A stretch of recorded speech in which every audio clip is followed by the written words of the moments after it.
السلام علیکم ناظرین، ایم پی کرنٹ نیوز میں آپ سبھی کا خیر مقدم کرتا ہوں۔ خبروں کے ساتھ میں سید احمد علی۔ حیدرآباد کے پرانے شہر میں ایک ظالم باپ نے 18 دن کی لڑکی کو فروخت کر دیا۔ تاہم پولیس نے لڑکی کی ماں کی شکایت پر 24 گھنٹے کے اندر فروخت شدہ لڑکی کو برآمد کر لیا اور اس سلسلے میں 3 افراد بشمول ایک خاتون کو گرفتار کر لیا۔ تفصیلات کے مطابق حیدرآباد کے بنگلہ گوڑی سے تعلق رکھنے والا آصف نامی شخص نے اپنی 18 دن کی نومولود کو 1 لاکھ روپے میں فروخت کر دیا۔ نومولود کو فروخت کرنے کی اطلاع ملنے کے بعد اس کے ماں نے پولیس اسٹیشن پہنچ کر شوہر کے خلاف شکایت درج کروائی، جس پر پولیس نے فوری حرکت میں آتے ہوئے نومولود کا پتہ چلانے خصوصی ٹیمیں تشکیل دے دی اور 24 گھنٹے کے اندر نومولود لڑکی کو برآمد کر لیا اور اسے فروخت کرنے کے الزام میں نومولود کے باپ آصف اور فروخت کرنے والے درمیانی خاتون سلطانہ کے علاوہ لڑکی کو خریدنے والے کو گرفتار کر لیا گیا۔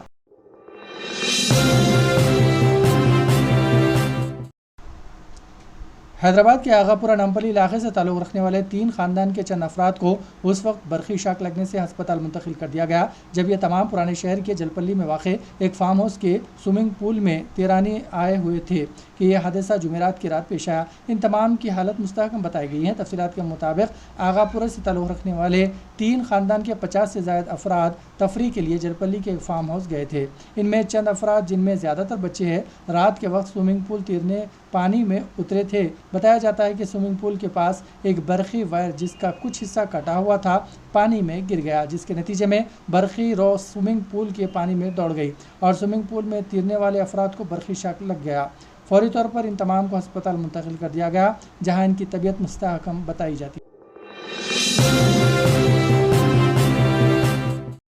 محکمہ موسمیات نے انتباہ دیا ہے کہ تلنگانہ میں آئندہ 5 دنوں تک اوسط سے بھاری بارش کا امکان ہے۔ اس سلسلے میں متعلقہ اضلاع کو یلو الرٹ جاری کر دیا گیا ہے۔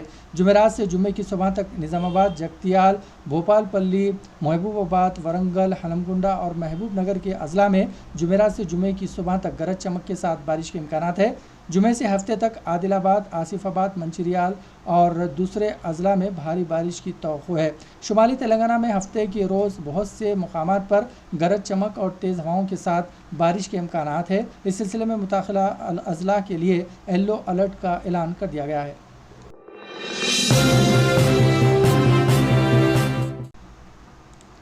نیپال میں مدن اشروت ہائی وے پر جمعے کی علل صبح مٹی کے تودے گرنے سے 60 افراد کو لے جانے والی 2 بسیں دریائے ترشولی میں بہہ گئی۔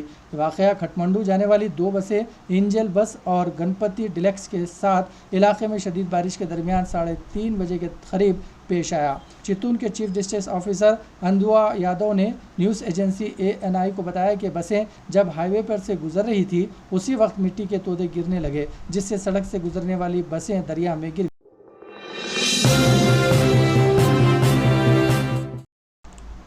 حیدرآباد میں پولیس کی فائرنگ سے ایک بار پھر ہلچل پیدا ہوئی۔ جمعرات کی آدھی رات کے بعد پولیس نے نامپلی ریلوے اسٹیشن کے قریب 4 لوگوں کو مشتبہ طور پر گھومتے ہوئے دیکھا۔ انہیں روک کر پوچھ تاچھ کی گئی لیکن جب انہوں نے کوئی جواب نہیں دیا تو انہوں نے اسے پکڑنے کی کوشش کی۔ ایک شخص نے کلاڑی سے پولیس پر حملہ کرنے کی کوشش کی اور ایک شخص نے پتھروں سے حملہ کیا۔ اس دوران پولیس نے فائرنگ کی اور حملہ آوروں کو پکڑ لیا۔ فائرنگ سے راجو نامی شخص اور دوسرے زخمی ہو گئے۔ 2 دیگر حملہ آور فرار ہو گئے۔ پولیس ان کی تلاش میں ہے۔ زخمیوں کو ہسپتال منتقل کیا گیا۔ پولیس نے مقدمہ درج کر لیا ہے اور واقعے کی تحقیقات کر رہی ہے۔